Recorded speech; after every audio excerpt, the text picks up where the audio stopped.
have a prepaid call from the Green Sturgeon. An inmate at the Pleasant Valley State Prison, Colorinda, California. This call and your telephone number will be monitored and recorded. You have a prepaid call. You will not be charged for this call. To accept this call, say or dial 5 now. Thank you for using Global Tel Link. What's going on, brother? Okay. Oh, man, you know some more of it, man. You know it. Okay, man, before we get started, man, give the people your name. What's your name? Tavares Lopez, the Green Sturgeon, you know, the Count of Monte Cristo. He also goes by T-Lo, man, and like I always tell everybody, man, like before we even get started, you're one of the people, man, that made me become a better father and really, like, spend more time with my kids. I remember you always be like, I don't know if you remember, we went to the water slides with the boys.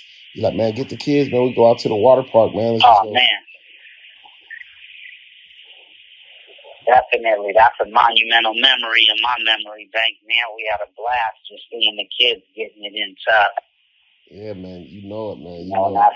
So that's why it kind of bothers me, man, just knowing that you kind of like, you was kind of rare, bro. You was a single father the whole time. So I just know that the kids, they take everything real hard, man. So just for everybody that doesn't know, let the people know, man. Where you at right now? Man, right now I'm in a Pleasant Valley State Prison, CDCR, in California, on a level 3 yard. Ended up getting convicted of a murder that the courts, for a fact that I didn't commit. But, you know, unfortunately, arbitrary justice is a real thing, and the DA gets to pick and choose who they want to press charges on and who they're going to let walk. So, as it stands, I was sentenced to life without parole, and man, I'm just in the fight, doing the thing, you know, just trying to hope that my name gets ringing out there and that somebody that could potentially help that has a proper platform, a voice could speak up. Somebody like me, there's multiple people, I mean, dozens and dozens in my situation that are doing life that literally should be home with their kids, you know, and whether they literally a great person or not so great of a person, still if the law says, you know, this person shouldn't be sentenced to life, then they shouldn't be sentenced to life. It's not the judges and DA's job to pick and choose who gets an unfair sentence. It should be the law. Nobody's above it or below it. We got to just treat everybody what it is, you know, send them through. This is the ruler. This is the measure. If it fits in, he gets to do this time. If it doesn't, he gets to go home. But yeah, as it stands, I'm just sitting here on a real crazy situation and just going to deal with it the best way I can until I get free. Man, okay. So before we started, man, how's your health? How's everything been going? Is it a pretty stable environment? Has it been much going on in there, or has everything been all right? I mean, personally, you know, mentally and physically, I'm super healthy. You know, I work out good, eat good, stay reading some books, soaking up wisdom and knowledge.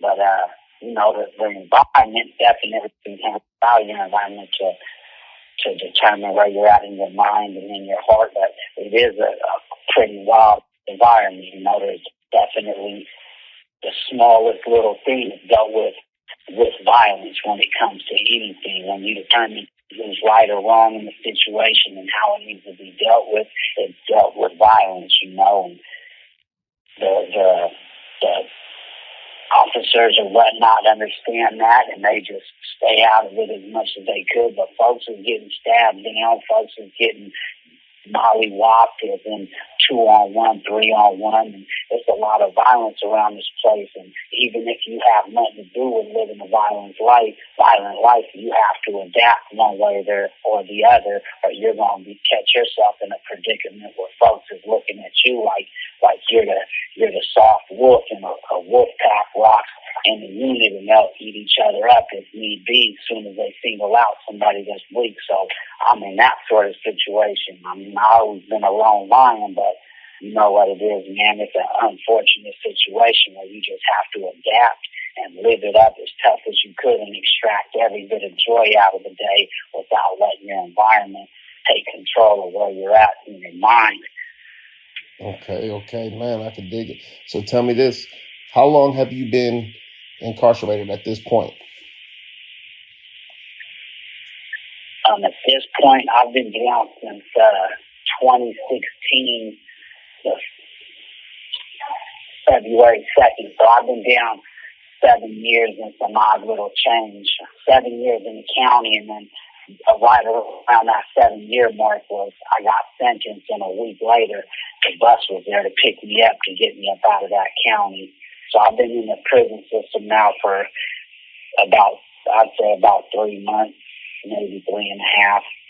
Okay, 3 months. Okay, so man, let's kind of try to like revisit this whole situation. You know what landed you in the situation you're in right now. So take us back to that day.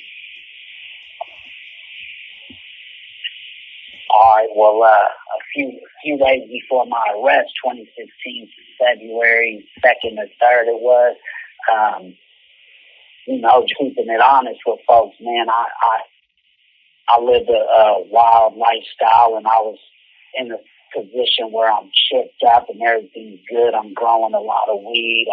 I'm just living, I'm living tax free in a good way where I'm able to be a single father and have 24 hours a day to cater to my kids, whether it's sports, fishing, chilling at the house, whatever we're doing. I just wanted to put myself in a position where the streets ain't all my time or takes my freedom, so that I'm not able to be a father to my kids. But anyhow, real long story short, I'm in contact with a lot of people at the time where, I'm making deals, marijuana transactions, orchestrating certain little situations where I can middleman some tax perhaps and make a little $5,000 here, $2,000 there, $10,000 here, and just do it moving until my crop is done, and then I could slingshot that over to somebody that's a potential buyer. But the buyer that ended up an alleged victim in my case, he's got a lot of weight, and the initial deal was I had lined up a 100-pound deal, and I brought 2 groups of buyers in just in case one or the other didn't want it. I have some of my people from the Bay pull up there, and then some more of my people from further up Northern Cali. Both groups go meet this dude and attempt to make a 100-pound purchase. If one group wanted it, that was cool. If not, that's fine too. The next might have. Either way, I'm getting a little point off of each sale, meaning $100 off of each pound sale. I was supposed to walk away with $10,000 just from middleman in the pack. This is normal stuff. This isn't no huge sale or anything like that. It's 100 pounds of weed. If you're from the area and you're playing with money, anybody in the Bay that's established, whether it's with the cannabis club, delivery services, anything of that nature, you're going to know it's just a box. It's a 100-pound sale. We do stuff like that weekly or daily. But I send them up. I line everything up. Go look at them. If you want to purchase 10 or 20 or 50, it's going to be available. Even if those 100 would have sold, it would have been no big deal. If the other buyers wanted 100 also, it would have just been follow me over to this area and I'll give it to you. My people get up there. They're of African American descent and mixed Latinos, and it was terrible what happened because they pull up, they meet the folks. It's supposed to be a meet and greet thing, and it turns into a sort of a racist thing, saying, "Hey, we don't do business with." I'm not going to use the word, but the derogatory word for an African American. We don't do business with N-words. And by the third time the word got shot out, it turned into a little scuffle, and the scuffle turns into his wife ended up pulling out a gun, which they shouldn't even have showed up with guns. Obviously, they were ready to kill behind this little bit of marijuana. However things went, I understand they want to be safe, but you don't pull out a gun and start shooting based off the color of somebody's skin. So she ended up firing 3 shots, and this is what the paperwork says, the evidence says, the innocent bystanders and people that were witness to this situation at this certain lodge up in Tahoe in El Dorado County. She fires 3 shots. Whoever did the shooting fired back 2 shots. Obviously, they're trying to protect themselves. You don't just shoot at somebody and think that everything's legit, man. You know, it gets turned around slowly but surely. Let me get back to this part. The 2 shots get fired back at her. Her husband ends up soaking up those 2 shots, and unfortunately, he was a friend of mine, a business associate, and a friend. Unfortunately, he lost his life in that little tussle based on some racism. Mm-hmm. So they still have 100 pounds in the truck. They tried to say that this was an orchestrated robbery, and you know, I got a lot of empathy for the dude and what his family's going through, even though they hate me and this is what they wanted for me. But I still got empathy. I know, I understand, I feel what they're going through. But if it was a robbery, why is 100 pounds sitting next to a dead body? So they didn't leave with that product. Somebody, they didn't even leave with it, and it was right next. It was literally right next to the body. Like, so, you know, anybody in their right mind with a little bit of sense is going to say, hey, look, this couldn't have been a robbery. You don't kill a dude. If let's just say, you know, the DA's theory is correct. Okay, this was the plan. Okay, so who kills a dude and then leaves 100 pounds there? Did the wife flee, or was she still at the scene? Those pounds up. She actually ran off and handed the gun to somebody and told them to hide it so that she doesn't get in trouble. And that ended up coming out in court also, but they kind of threw the curtain over and said, hey, let's not talk about this too much. And it turned into her not knowing that she fired, or her not remembering that she ran up to somebody and told them to hide the gun for her so she doesn't get caught. So dude's laying there bleeding out. The alleged shooter fled the scene, and that's when all the investigation begins to break down. They take her and ask her a bunch of questions. She says it's a dude that's 5'6" with really long dreads. And then a week later, somebody sends her a picture of the person wanted in questioning for the shooting, and she says, you know what, that's him. But rewind for a second. She had already picked 3 different black males that looked nothing alike each other out of it's called a 6-pack. It's like a 48-hour thing. They push up on you, they show you a 6-pack, and you know, the people that are telling, they're pointing out pictures and signs and stuff. So she picks 3 people out of 3 different 6-packs and says, that's them. Later on, when she picked the 4th person, who's my cousin, who was the alleged shooter, who they found guilty also at trial and gave just as much time as me, even though there was clear evidence stating that it wasn't him. She says, okay, well, his picture got sent to me. Actually, that is the guy right there. The detectives think nothing of it. They think what they want, but they ignore it. Okay, cool. She said it's him. Let's arrest him. So when it all began to crumble and all this, all these little issues began to kick in, and these names get mentioned from them doing their little research, they get my name thrown in the mix. They come raid my house. They tear everything up. They got guns pointed at my middle child, Titus, telling me if I pick him up, they're going to shoot me.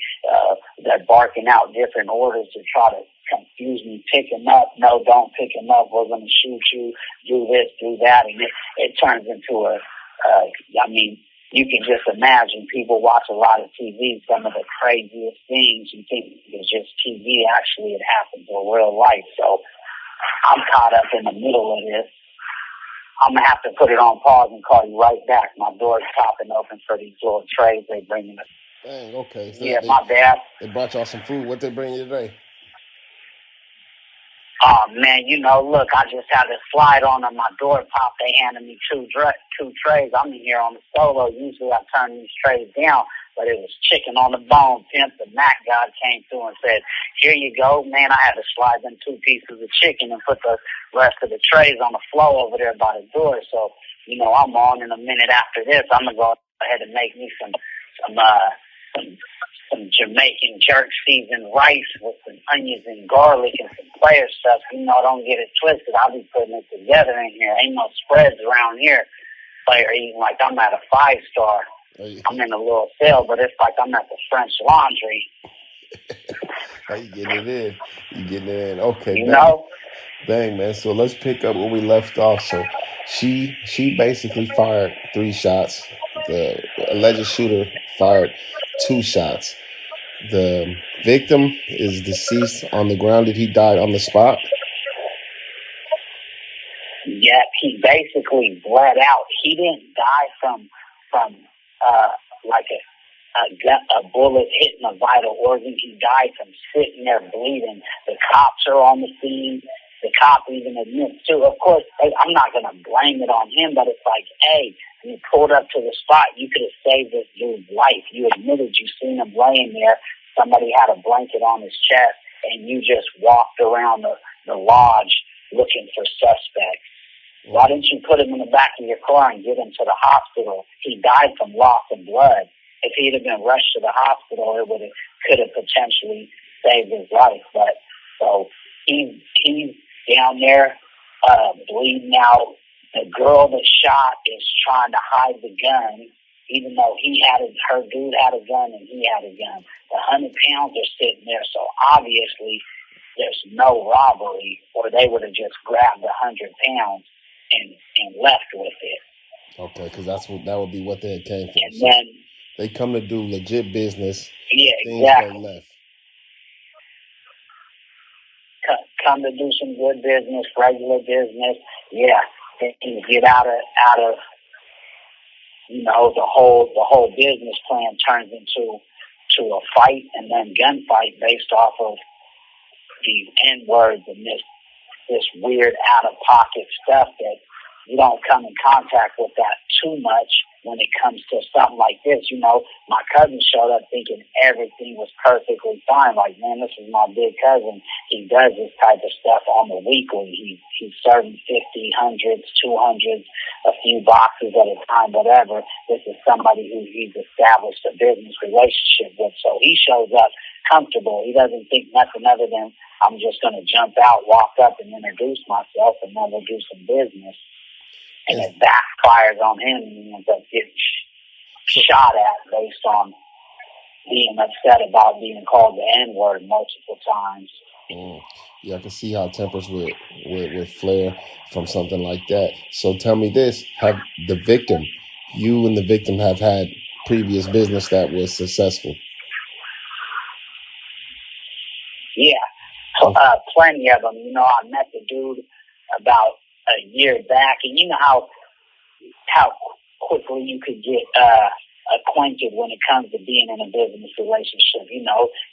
Sort of like a friend, but we do more business than hanging out or anything, because that's what we met on, business. So I've done plenty of deals with them. Plenty of transactions, whether it was 10s and 20s or 50s and 100s. It just, this particular type of tree he had was trash, so I couldn't do nothing with it unless somebody wanted it, and then I just middleman it every time. Okay, you want 10? I'll make a quick grand just for meeting at Walmart and forking my money over, then walking over and handing those to him and getting my extra grand. And this was the thing, was I didn't even want to do this deal in the first place. The first night occurred, and this dude backed out of it like halfway up the mountain. We're driving up to Tahoe. He says, hey, you know what? No, we had a miscommunication with what the price was. Yeah. So they back out the first night based off of $100. And I said, hey, look, this was the agreement. I've already been buying 10s and 20s and 50s off of you like weekly. How is it that I'm getting 100 today and you're still trying to keep the extra $100? If you can't drop $100 off of this cheap crap weed, you're not going to be able to sell anyway. I'm not driving up for the sport. I need my little 2 to 10 bands, whatever I'm going to make off of whatever whatever they end up buying, whether they buy 20 or for the whole 100. So he turns around. Okay, cool. This guy's sister, that's one of the middlemen, she slides up to my house. Now, keep in mind, I had a house in the mountains where I have my weed gloves on. She pulls up on me, and she has almost 100 of them on her because she knows I do these sort of deals often, and I've purchased boxes off of her before. So she slides up and leaves nearly 100 pounds with me and tells me, if you want it, it's good. If not, I'll pick them up tomorrow. So if I was in the pursuing a career of robbing, I could have just rode off with her stuff without having to do anything. Anyhow, I tell her, yeah, this blue dream, I don't want it, and I don't think these people are going to buy it. So this was another one of the middleman's sisters, and I told him, just go through her, bro. I don't want to drive back up here tomorrow and deal with this headache. This dude's already flaky. You could get the whole little 5 or 10 grand, whatever. It's not a big deal. I was comfortable sitting right. All my bills are paid for 6 months in advance. I'm just chilling, stay-at-home dad, fishing, kicking it with my kids. I'm not in no need for no money. My money's sitting nice, So that was one thing that I brought to the table. Is I said, this is a fact of the matter, and even though this was a fact of the matter and it was documented in my text messages that they pulled up, they refused to allow me to use it during my trial to prove to the jurors that there was no motive for a robbery. So we get up there halfway up there that first night, boom, it goes bad. I tell him, go through his sister. If you can't figure it out, call me. So I'm at my auntie's funeral the next day. I'm at a funeral and he calls me. So when I do get a chance and I'm out at the little playground playing with the kids, the funeral after function, they're at family eating and sharing memories, reminiscing and whatnot. The guy calls me and I tap back in with him. What's up? He can't figure it out. Okay, I'll refigure it out. I'll get the number dropped. We'll lower what we were going to make, and we'll all break away with a few thousand apiece anyways. And I'm 150 miles away, so I'm happy with a few grand or whatever. If it works out, it does. If it doesn't, that's how business is. So the next night, everything's set in stone for them to meet up again, and I tell them, I'm not going to be able to go. So are you sure you want to meet with him, or do you want to wait till the day after for me to be present so you could be a little bit more comfortable? He's like, nah, everything's good, because I'm telling him I got to deal with a family funeral, and then I got to be there to make sure my kids are cool and not going through it. I got to show that support no matter what. Being there with them is way more important than making 10 grand for the day. I'd rather be with my kids and them have that memory of me being there with them to make sure they were good emotionally. So that, and I explained that, in short detail to the other middleman who was a part of this deal. And he doesn't go through his sister. He sweats me, so I line everything back up.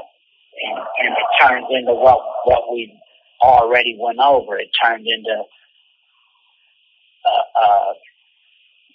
somebody dying behind people jumping the gun, people being racist, and people pulling triggers when that didn't even have to be part of this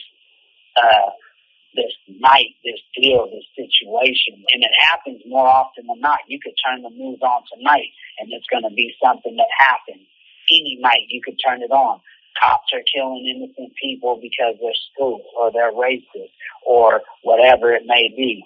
People are jumping the gun and firing off shots for no reason based off of stereotypical stuff or hate. And it's just, it's one of them things. There's a lot of people like me behind these walls right now that don't have a voice.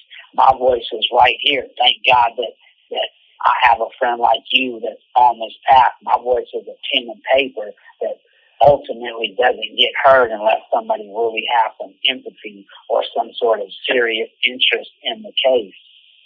Yeah, but man, unfortunately, crazy, somebody go ahead. No, that just seems crazy to me. So, in a nutshell, you're at a funeral. You've done prior business deals, successful deals with this man. You guys have a working relationship. You're attending a family funeral and taking care of family business. He still wants to proceed with the transaction in your absence. So then you send one party to meet the other party. It gets heated. It gets a little chippy, and shots end up being fired. The man, rest in peace, he ends up being killed. The grower ends up getting killed. The people, they don't take the weed and bribe and leave. They leave the scene. And how did you get arrested? You say the police came to your house later, the next day. How long after? Okay, yeah, that was so 2 days after that unfortunate situation happened and that life was lost. They showed up to my house up in the mountains based off of it was a senseless warrant. It was what it was ultimately over was me not showing up for 2 days to rake leaves or do whatever work program for driving on a suspended license, what I agreed to. So they had a small loophole to say, okay, he has a misdemeanor bench warrant. Let's raid his house and we could potentially find something that we're not even legally allowed to be there for, but we're going to look for some sort of evidence that proves that he's a part of this murder. So they come up there, they run through my house, they go crazy. They're at 30 to 40 deep. They got a tank, all sorts of trucks and cars. They got snipers dressed over them. It was so out of pocket and unbelievable. I just couldn't believe what my son had to deal with 30 or 40 guns aimed at him and them giving us conflicting and confusing orders, trying to just hope that I did something dumb where they could fire some shots at me. Anyhow, they go, I have a small warehouse on the land, all legal grow. They go in there, destroy my crop. I had a nice amount of cured buds already packaged and labeled, over 100 grams worth. And after about 3 months after that arrest, they supposedly destroyed that evidence. That the money part of it doesn't matter at all. But I'm just throwing in a few details. So they run through the house, they find nothing. You have 60 seconds remaining.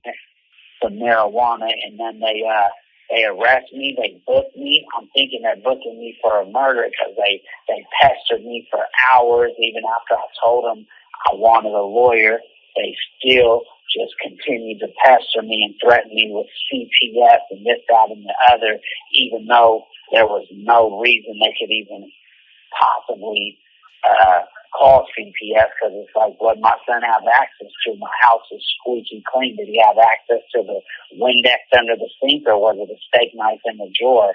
But they tried to use that little leverage part to scare me. Anyhow, I get booked.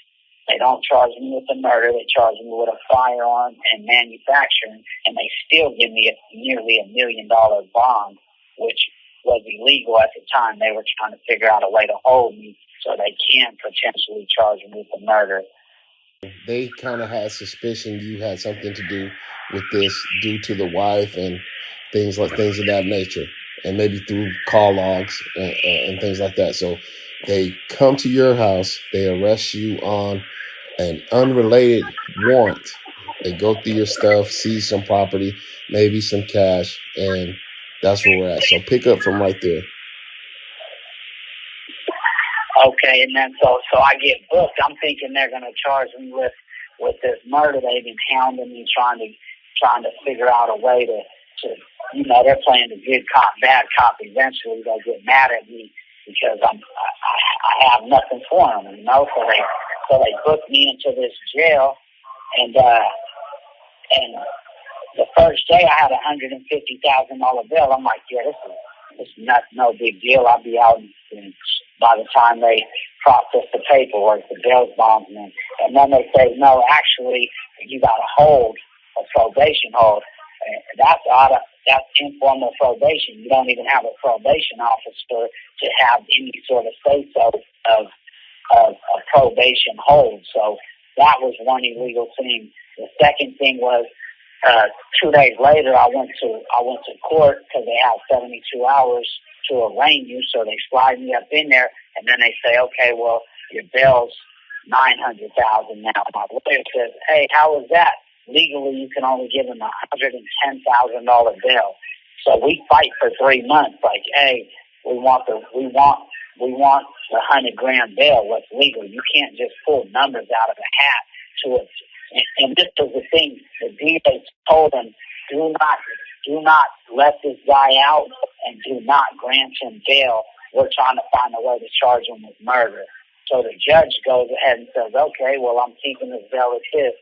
Within 3 months, I'm just in there for a firearm and for manufacturing wax.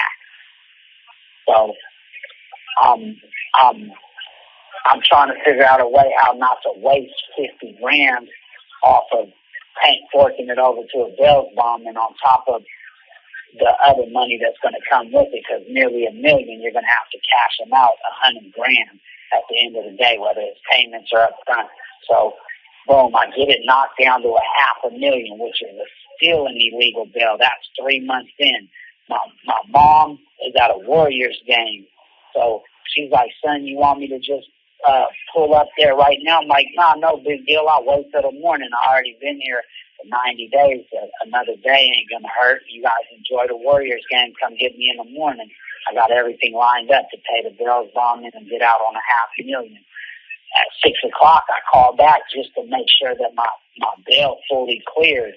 And then all I hear is tears and sobs. And my mom says, hey, you know, your bail didn't clear. You didn't hear. I said, what happened? She said, they charge you with murder, and now you have no bail and a murder right here. And I said, oh, isn't that a coincidence? Which there is no such thing as a coincidence in my book, but you know, my bail gets cleared that court date, and then 3 hours, 4 hours, 5 hours later, they charge me with the murder also, just so that I can't get out. They didn't have nothing new from the day that I was arrested for the other stuff. They just found a little loophole to violate the law and my rights and go ahead and charge me with it anyway. So after that, after 3 months in, I got charged with the murder the day I went to bail out. Boom, okay, let's charge him with the murder so he can't bail out. And then from there on out, I was just fighting, you know. I'm reading case law, I'm figuring it out, I'm knowing, I'm doing a lot of research. You can pay a lawyer as much as he charges. That doesn't mean nothing. These lawyers are trying to accept money and don't know nothing about your case, and they think you're so desperate. They're telling you, I need 100 G's up front and 50 for the trial or whatnot. I sat in that county jail for 7 years fighting for my life. You know, I went in there, stood up for myself. I fired my lawyer. I attempted to fire my lawyer twice through a Marsden motion, it's called, and I was denied, even though I had legitimate reasons. I did a lot of research to understand why you can and can't fire your lawyer, and so many things lined up where I said, okay, the judge is going to grant me this motion for sure, and I'm going to be able to get another lawyer without having this dump truck just railroad me or help the county railroad me.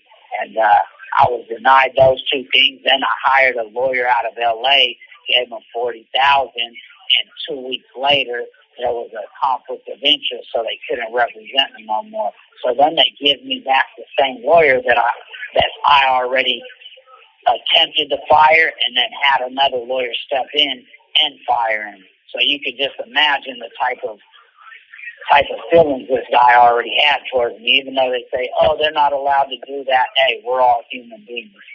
Yeah. So he steps back in, and I just let him know, hey, there's no way you're going to drown me even if this doesn't work out. The law is the law, and eventually I am going to be set free. It's just, it's really dirty that I have to play the waiting game with these people and basically just wait. It could be it's already been 7 years. Now I'm waiting for the appellate court to grant me my relief, grant me my freedom. If they say no, then I'm back to the Supreme Court, and that could be 3 years out from now. But as it stands, I have over 30 cases cataloged of situations that were dire compared to mine. People that are on the scene, people that, helped out physically in a way where it was a robbery and they admitted it was a robbery. People that are caught red-handed, they're home with their feet up. I'm not knocking them. The law applies to them, so of course they're supposed to be home. But when you compare something and say, hey, if all these folks is home, how isn't he home? It kind of makes you lose all faith in the justice system, because it's like, hey, if the law says this, how could it just be fully ignored, especially when it has to do with somebody's life, their whole life? You're sentenced to die in a cell. You can go home when you die, but a law says if it's interpreted right, you're supposed to be at home with your children. And that's really where I'm at with it. It's a lot of unconstitutional things transpired within this fight that is still going on. Has been ignored. It's documented. It's on. It's you can order the transcripts from the court. I have thousands of transcripts, and there's all sorts of things that are technicalities and things that are unconstitutional. But this is what it is when you're going up against a system that's been rigged. Literally, since they was rocking powder wigs, it's hard to win because they're so used to just getting it in. It could take 20 years from now or 3 years, and guess what? When I do get my freedom, do you think the DA or the judge or anybody that was in the wrong is going to be going to suffer any sort of consequence for it? No, they don't even get a slap on the wrist. It's not even mentioned to them. And that's why they continue to do this, because they're not held accountable for their actions. Yeah. It's a cold story, but it's been going on for many of decades, hundreds of years, and we're still dealing with it, trying to figure out, trying to resolve the issue. And I'm one of the victims. I just became a statistic. So they tried you. Not for long, but they charged you, tried you, yeah, and found you guilty of first-degree murder for a murder that you were not even present. You were 100 miles away, 100 plus miles away. Yeah. And they did this just exactly. solely you being the broker in the middle that set this up. That seems almost impossible, like wrong, right? Yep, and that's exactly what it is. Hey, you were the middleman in this transaction. We went through your phone. We see that you deal with a lot of money and a lot of weight and a lot of people, and there's nothing in your phone that has to do with any robberies. But because something went wrong with this deal, we believe that you set up a robbery for this guy to die, even though we have no evidence whatsoever. They took one text message and attempted to turn it into something, and the DA's detective said, no, actually, that doesn't mean what the DA is trying to say. But although we do bend stuff to make it fit sometimes.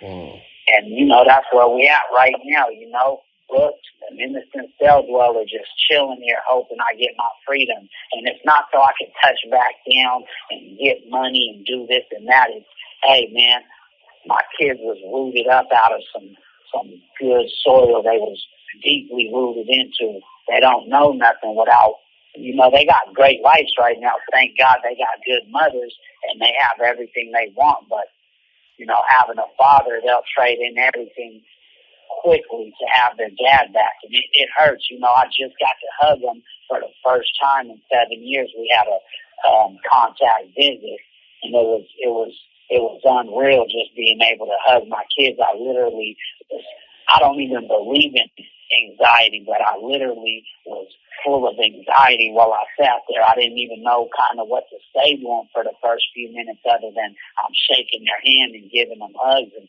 you want to cry, you want to laugh, you got all these feelings mixed up in one, just seeing like, man, that's just crazy.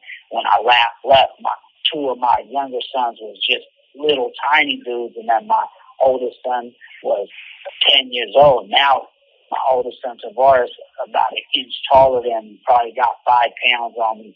Handsome young man, just graduated, made 18. My other son's 11, Titus. My youngest son, Trinidad, just turned double digits the other day on the 16th. So they're up here. We're playing football and soccer and getting it in and eating together, praying together, playing card games and Connect Four and roast sessions, clowning each other. And it was unreal because the first few minutes it was like, man, I couldn't even picture this ever happening, even though I know I'm coming home. But when you got people telling you a lie day after day, you're going to die in a cell. This is what you deserve. This is what it is. Not saying you fully accept it and believe it, but hey, this is reality. This is something that might happen if I don't get some real help, if somebody that has the right platform doesn't speak up for somebody like me. And it's cold-blooded because it happens more often than not. You see it on the news. You could pull up something right now, Google something, you're going to see probably 50 people that got out in the last year that did over 20 years that were wrongfully convicted. And that's the part that scares me a little bit. It's like, whoa, I know I'm innocent. I know I was over 150 miles away. I know there's no evidence saying that I tried to rob this guy or kill this guy. Unfortunately, things happen the way they did. But the story that they put together in order to justify their arrest, it doesn't fit. The evidence doesn't support their theory. So if that's the scary part, is knowing I could potentially die in here, even though I know this law says I should have been home years ago. Yeah, and then when they drop your charges, what do they call it? Posthumously. I can't pronounce that word, man. That doesn't really do you no good. When they you know what I'm saying? Like when yeah. So yeah, Yeah, man. exactly. When you do get whatever it comes down to, commutation, a pardon, this, that, the other, or hey, check it out. You know what?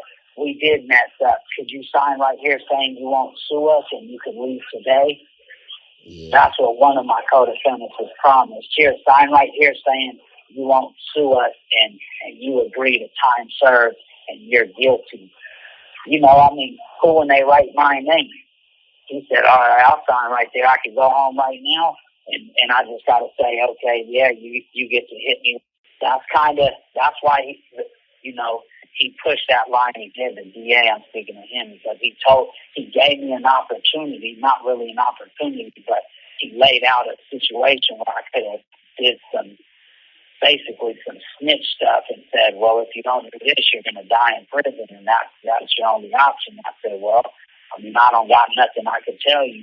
I'm not going to make some lie up about somebody so they can get a life sentence and I get to go home. You got to be a cold-hearted person to do that, even though your life's on the line. It's like, I'm not going to do this to the next person. This call and your telephone number will be monitored and recorded. For my children not to have their father, so what I look like making up a lie about somebody just so I can go home and strip them for their family or strip their family for their dad, their husband, their brother,